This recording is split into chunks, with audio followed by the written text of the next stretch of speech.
I suppose that's what we pay our police force for nowadays, to go around enjoying themselves at winter sports. But why did you send for the police, Mrs. Ross? I didn't. Who's that man? Where did he come from? That's the dining room all over snowing. With his hair and hearty.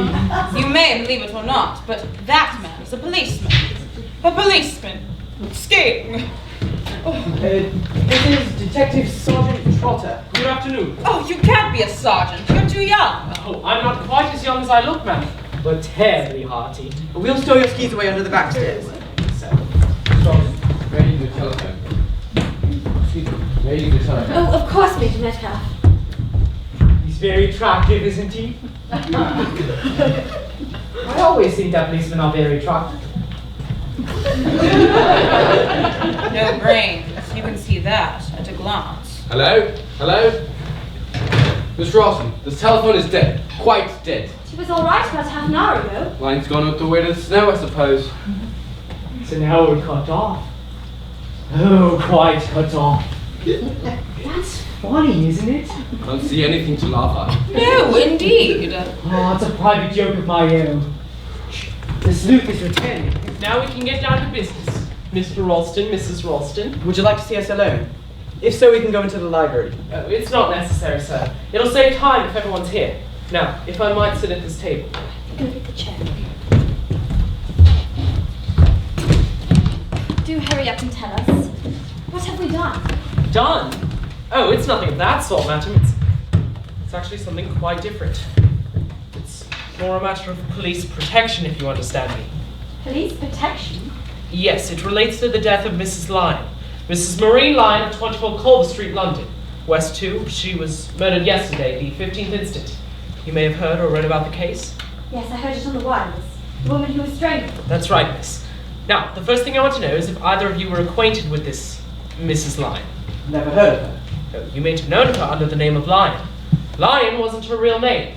She had a police record and her fingerprints were on file, so we were able to identify her without difficulty. Her name was Maureen Stanning. Her husband was a farmer, John Stanning, who resided at Longridge Farm, not very far from here. Longridge Farm? Wasn't that with those children? Yes, the Longridge Farm case. 3 children. That's right, miss. The Corrians. 2 boys and a girl. Brought before the court in need of care and protection. A home was found for them with Mr. and Mrs. Stanning at Longridge Farm. One of the children subsequently died of persistent ill treatment and criminal neglect. The case made a bit of a sensation at the time. It was horrible. The Stannings was sentenced to terms of imprisonment. Stanning died in prison.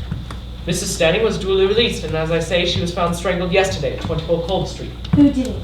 I'm coming to that, madam. A notebook was picked up near the scene of the crime. In that notebook was written 2 addresses. The first was 24 Culver Street. The second was Monkswell Manor. What? Yes, sir. That's why Superintendent Hogbin, on receiving this information from Scotland Yard, thought it imperative to send me out here to find out if you knew of any connection between this household and the business at Longridge Farm. There's nothing. Absolutely nothing. It must be a coincidence. Superintendent Hogbin doesn't think it a coincidence, sir. He'd have come himself if it were in any way possible, but under the weather conditions and as I can ski, he sent me with instructions to get full particulars of everyone in this household, to report back to him by telephone, and to take what means I thought fit necessary to ensure the safety of this household. Safety? What danger does he think we're in? Surely he's not suggesting that somebody is going to be killed here. I don't want to frighten any of the ladies, but frankly, yes, that was the idea. But why? Oh, that's what I've got to find out from you. But the whole thing's crazy. Yes, it's because it's crazy that it's dangerous. Oh, nonsense! I must say, it seems a bit far-fetched. I think it's wonderful. Is there something you're not telling us, Sergeant? Yes. Below the 2 addresses was written the word 3 blind mice, and on the dead woman's body was a paper with "This is the first" written on it. Below that was a bar of music and a picture of 3 little mice. The bar of music was to the tune of the nursery rhyme, 3 blind mice. You all know how it goes. 3 blind mice. 3 blind mice, see how they run. They all ran after the farmer's wife. It's horrible. There were 3 children and 1 died. Yes, the youngest, a boy of 11. What happened to the other two? The girl was adopted. We have not been able to trace her present whereabouts. The elder boy would now be about 22, deserted from the army and has not been heard from since. According to the army psychiatrist, he was a schizophrenic. A bit queer in the head, that's to say. I think it was he who killed Mrs. Locke, or Stanley. Yes. And that you will try and turn up here and kill one of us.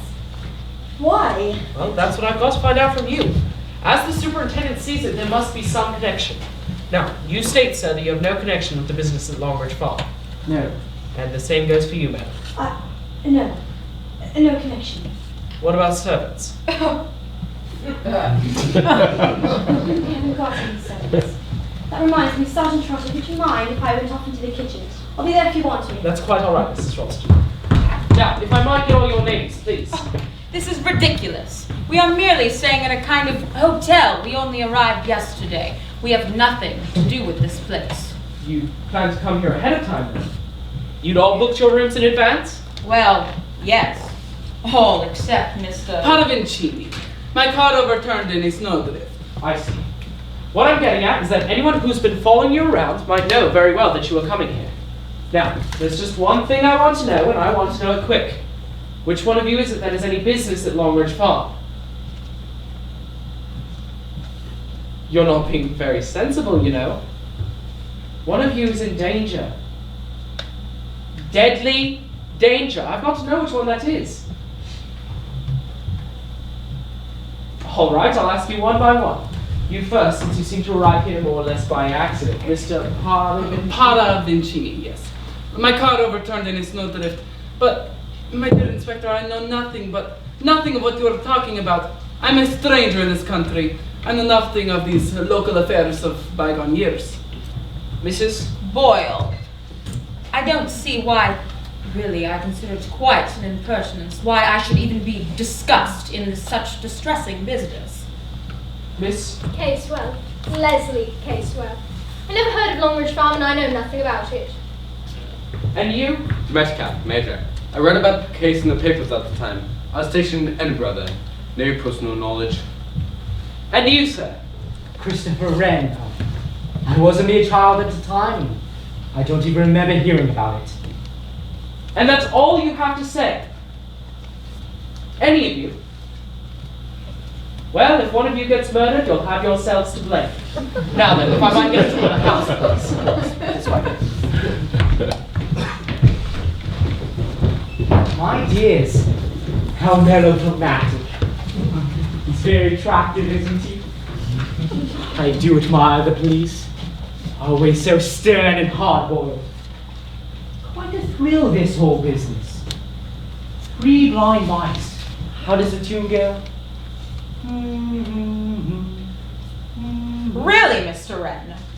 Don't you like it? But it's a signature tune. The signature of a murderer. Just fancy what a kick he must be getting out of it. Melodramatic rubbish. I don't believe a word of it. But just wait, Mrs. Boyle. Can I creep up behind you? Feel my hands round your... Stop! That joke is a poor joke anyway. In fact, it's not a joke at all. Oh, what it is. That's just what it is. A madman's joke. That's what makes it so deliciously macabre.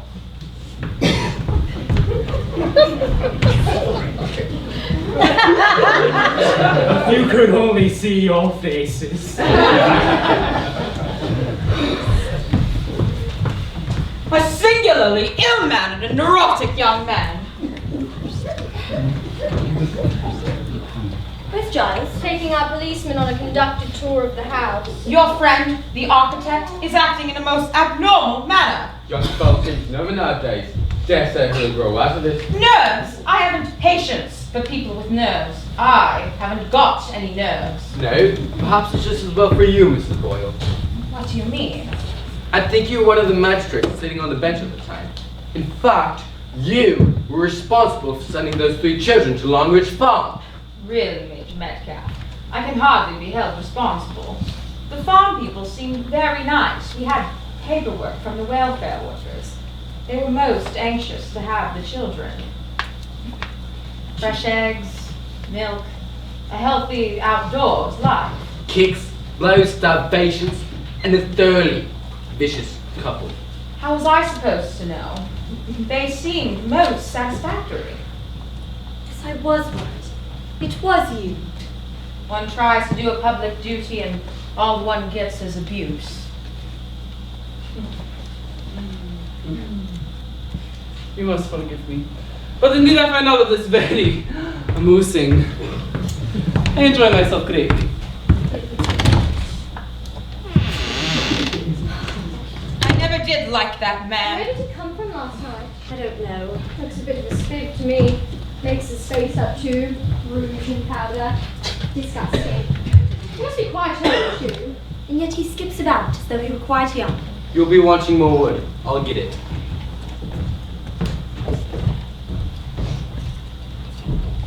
Oh, where did I put my pen?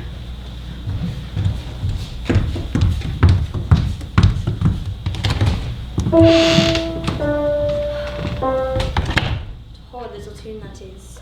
Don't you like it? Reminds you of your childhood? Perhaps an unhappy childhood? I was very happy as a child. You were lucky. Weren't you happy? No. I'm sorry. But all that's a long time ago. One gets over things. I suppose so. Or doesn't one? Damned hard to say. They say what happens when you were a child matters more than anything else. They say, they say. Who says? Psychologists. All humbug. Just a damned lot of nonsense. I have no use for psychologists and psychiatrists.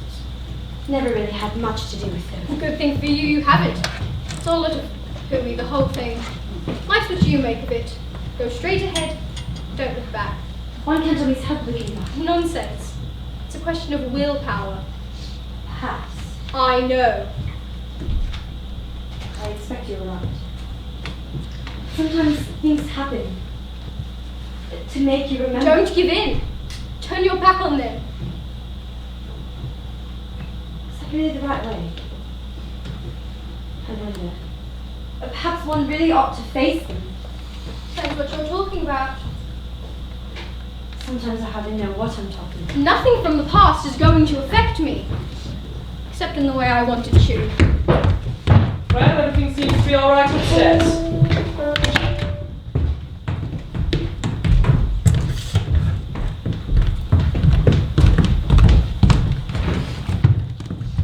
What's in the drawing room?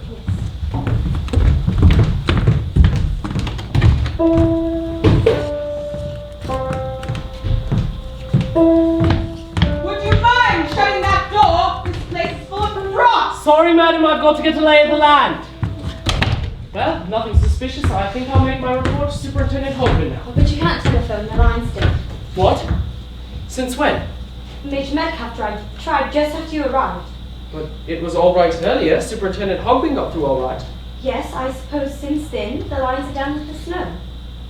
I wonder. It may have been cut. Cut. But you could cut it. Mr. Ralston, just how much do you know about these people who are staying in your guest house? We don't really know anything about them. Ah. Mrs. Boyle wrote from a Bournemouth hotel. Major Metcalf from an address in, where was it? Leamington.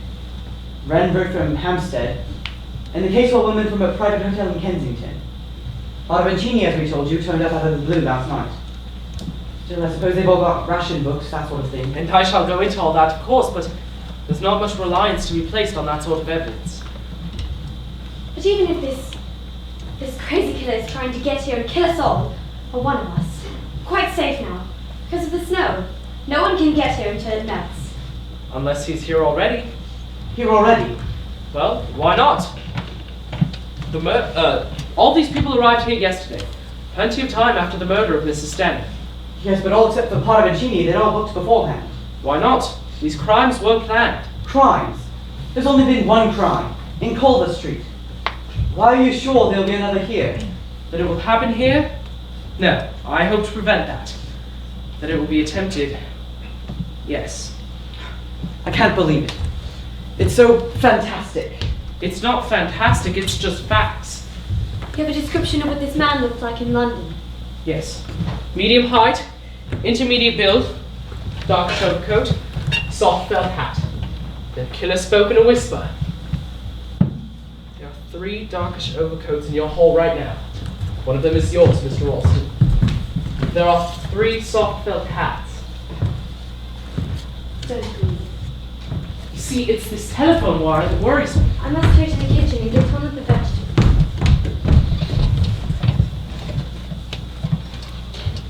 Is there an extension?